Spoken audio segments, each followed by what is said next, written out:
Welcome everybody to our Greene Acres. If you are new to my channel, I want to introduce myself. My name is Teresa. Today's video, I'm going to take y'all along and show y'all some very inexpensive and easy fun projects to make for your home for the summertime. Most of these projects will be things that I've thrifted or found at a yard sale. So I hope y'all enjoy the video, and as always, I hope y'all get lots of inspiration and ideas for your home. Okay, now I want to show you a really easy project that you can make, and it will add just a layer of texture to a space, or you can use these on your table. These are placemats. These I purchased at Hobby Lobby. I got a set of 4. They were very inexpensive, but I also have some nice linen placemats linked in my Amazon store. So if you need some, you can go out there and see the options that I gave you there. But I'm just going to show y'all some different ways that you can just bump up your, some plain placemats and make it into a really easy, fun project. I'm taking the IOD farm animal stamps, and I'm also using IOD ink, and this is the black ink. But you just apply your ink to your stamps, and then I'm just applying them to the bottom corners of the placemats, and now you've got a really pretty piece that you can set on your table, or like I say, just add another layer of texture to your vignettes. Now the little farm animals stamps that I'm using the chicken, and I also use the lamb. Those two are my favorites. But in the farm animals, I think you also get a pig and you get a little cow. So now I'm going to show you how easy it is to just put a stencil on it with some black chalk paint. I'm just using a stencil that I have linked in my Amazon store. It's just a French script writing, and just a very easy little, design you can add to your placemats. This is a Jamie Ray vintage, and my friend Jackie at Ruth and Ruby, she sells this little pack of stencils, and I'll have her information down in my description box. But look just what a cute little element this adds to just an inexpensive set of placemats that I got at Hobby Lobby.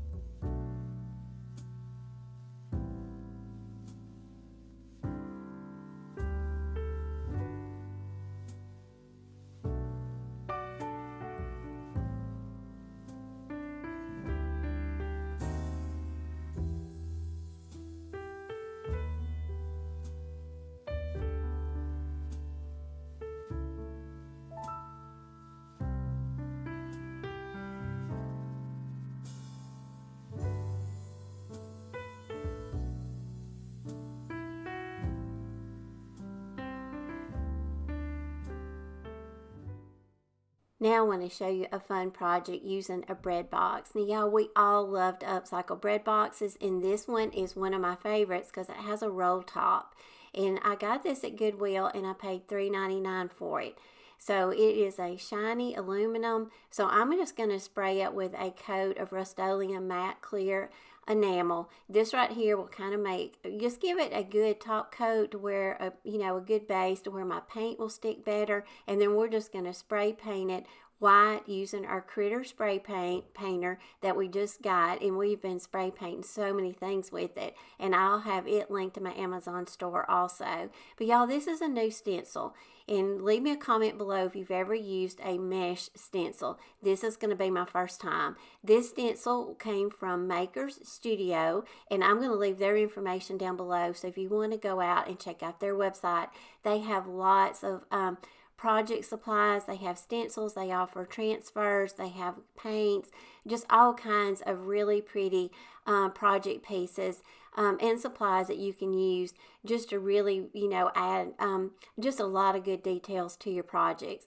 Now this is these mesh stencils, you scrape the paint on them. Now I'm using chalk paint, but they also sell paint at Makers Studio that goes, with these stencils if you want to order their paint, and they have lots of colors to choose from.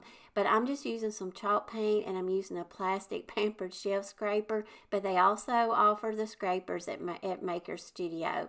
Now I cut my stencil in half because my bread box was curved, so I just cut that top off. Now once you get your stencil applied, you just take it to the kitchen sink and you just wash it and apply it back to that little white backing, and it's as easy as that. And these are reusable stencils. Now I'm going to apply the bottom part of the stencil to the bottom part of my bread box, and I'm going to do it the same way. You're just going to apply a good coat of paint to your scraper and then just scrape it across. Now these stencils, you want to make sure that when you apply them to the base, that you get, they adhere really well. Just go over it with your hands and rub it down really well, and that will avoid your paint from bleeding. But just kind of scrape it on. Now this was my first one. I did have some bleeding, so I did go back and I touched it up with some white paint. I put my stencil back on it once my paint was dry, and I just went back and redid that one area, and it was very easy.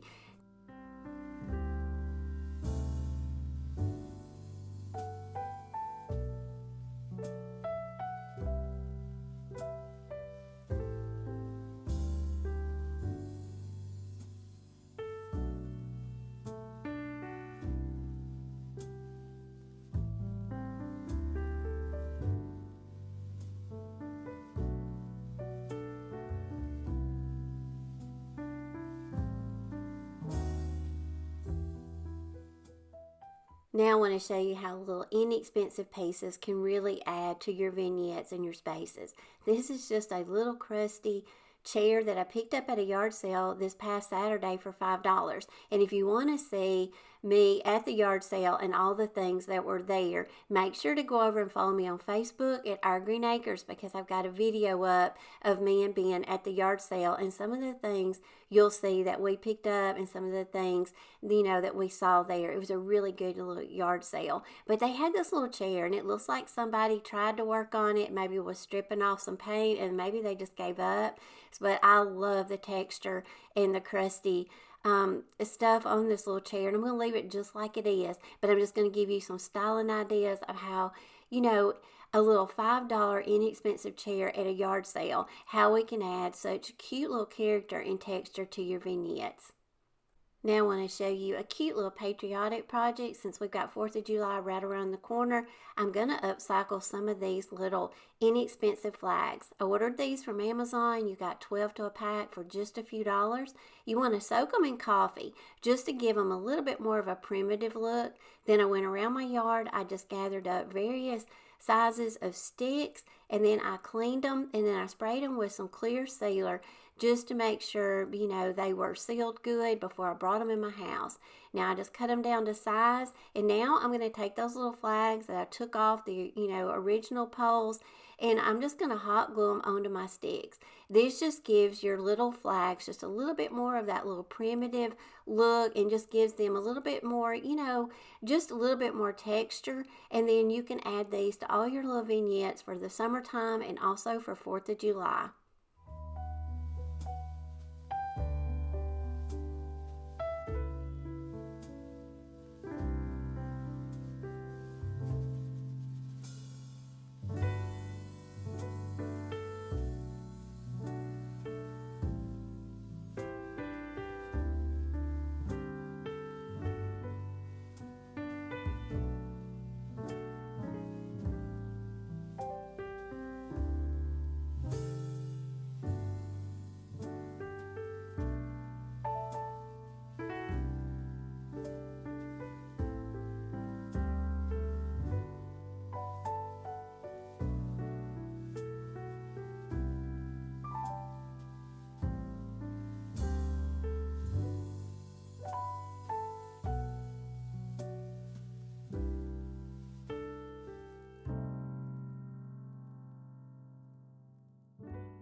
Something else that I love to pick up at thrift stores and yard sales is old books.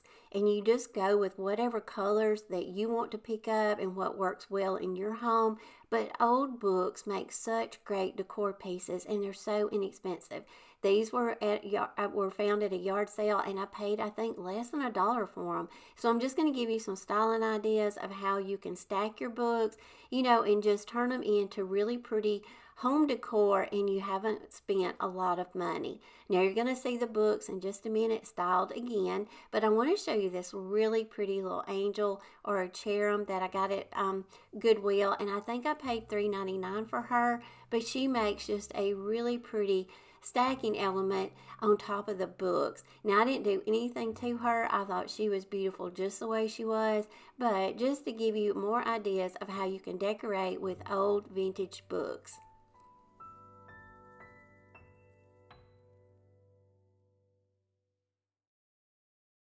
Now I'm going to show you a real inexpensive and fun project to make, and we're just going to make some rag garland. And since 4th of July is right around the corner, I'm going to make mine in some patriotic colors. I'm going to use some red and some blue ticking stripe, and you can find this at Hobby Lobby or also at burlapfabric.com.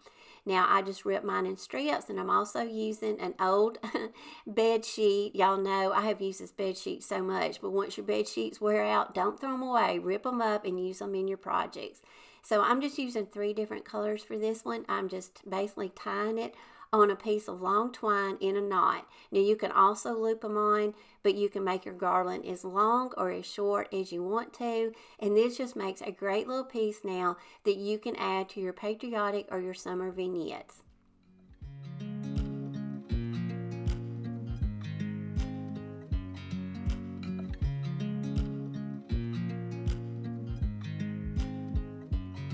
I watch you as you drive. Do you know I'm looking? And I can't help. Another inexpensive item that I found at a yard sale that adds such great character and texture to your vignettes is old brooms. Now I'd been dying to find one, and I finally did. I picked this one up at a yard sale, and I think I paid $1 or $2 for it. And I love the blue on it because it's perfect, you know, to fit in with my patriotic vignettes. So be shopping around for those little old brooms and add those into your vignettes. Now I want to take a second to tell y'all about Rose Forever of New York, and y'all know I have partnered with them for many years, but just another idea for summer decor. If you purchase their roses, they last up to 1 year because they are preserved with natural oils. Now they smell just like real roses. So when you decorate with these and you add these to your vignettes at home, they're not going to be like roses you go outside and pick and last for a few days. These are going to last you up to 1 year. Now when your roses after a year, they lose their luster, you can take the roses out and you still got this really pretty clear container that you can use around your home, because this is great for storage. And I'm just giving you some ideas of how you can decorate and add this to your patriotic vignettes. You can put your kitchen napkins in it, or then you can put it on your vanity and put your jewelry and things like that in it. So many uses for these. So I'm going to leave all the information down to Rose Forever of New York down in my description box, but they're going to offer all of my viewers a discount code. So make sure to go out and shop their website and see all the beautiful roses that they have to choose from. Now I'm going to work on another yard sale find. And y'all, this was in a fall haul that I did last year when I went to a yard sale. And I paid $5 for this. And the lady I purchased it from, I think she paid over $100 for this piece. Now it is not bad the way it is. You know, it's got the rustic carrots on it. It's got some great ornate standout detail on it. So my first inkling was, let's remove the carrots and then let's paint it. But y'all, I ended up just scraping the carrots off, and I'm going to show you what I ended up doing with it. But I'm going to show y'all again how to make an easy chopstick bow, because I'm going to embellish it with this little bow. Now you just get your chopsticks, you take a strip of fabric. I'm using flour sack cloth, and you want it to be 4 inches wide and about 17 inches long. You just rip it, and then you just scrunch it down in your chopsticks, remove it, and tie it in the center with, your desired ribbon, and just kind of fluff it out, and you've got a really pretty embellishment and bow to put on things. Now I'm going to add a little magnet to it, because once I got my carrot scraped off, that little that black background on that carrot wall decor was magnetic. So I'm just going to use this as a magnet, and now I can add little things to it. I kept it like it was because now it looks more like a little chalkboard, and in the future when I get tired of it this color, I can always go back then and paint it if I want to. But once I got the carrot, you know, scraped off and I saw that little chalkboard on there, I thought this is perfect. You know, I can write on it, or I can just, you know, add little note cards to it or anything with my little magnetic chopstick bow. Now I want to show y'all, this is a little frame I picked up at a yard sale recently, and I think I paid maybe 50 cents to $1 for it. I painted it with some Dixie Belle White Swan chalk paint, and then I'm just going to go over it with a piece of sandpaper and lightly distress it just to bring back a little bit of that wood grain. Now this is a Jamie Ray vintage decoupage paper, and I ordered this also from Jackie at Ruth and Ruby, so make sure to go out and shop her website. But I'm going to add a little French wording to the bottom of the frame, and this is just some IOD scraps that I have left over from previous projects, and I cut this little print out, and I'm going to go around the edges with some wet fingers, and I'm going to go around and I'm going to rip it just to give it more of that worn rustic look. And then I'm going to apply it to the middle of this little frame. It's metal, and I'm just going to apply it with using some DIY liquid patina, and I'm going to lay it down very carefully. You want to rub it with your fingers onto the base and make sure it adheres well, but rub it gently so you don't tear the paper. And then I'm going to go over the top of it again with liquid patina and seal it in. I just added a rustic burlap bow and a little flower, and there it is. This makes such a pretty little frame now that I can add to my summer vignettes. Just loving this moment. Can we stay here forever? I'm loving this moment. Can we stay here together? If I could. Okay, y'all, we are at the end of the video. Thanks so much for all of you that came over to my channel today. Hopefully you'll go over and follow me on all the social media, and make sure to go over and follow me on my Facebook business page at Our Greene Acres. I put a lot of content over there, and I post daily. And you can also see the yard sale that I went to on Saturday. So as always, I appreciate each and every one of y'all. I hope you'll come back. I hope you'll subscribe to my channel. Do not forget to go over and check out Rose of Forever of New York. They are running a great summer sale right now, so make sure to go out and check out their website. As always, I love y'all. I appreciate you, and I will see you in my next video next Monday. Bye, y'all.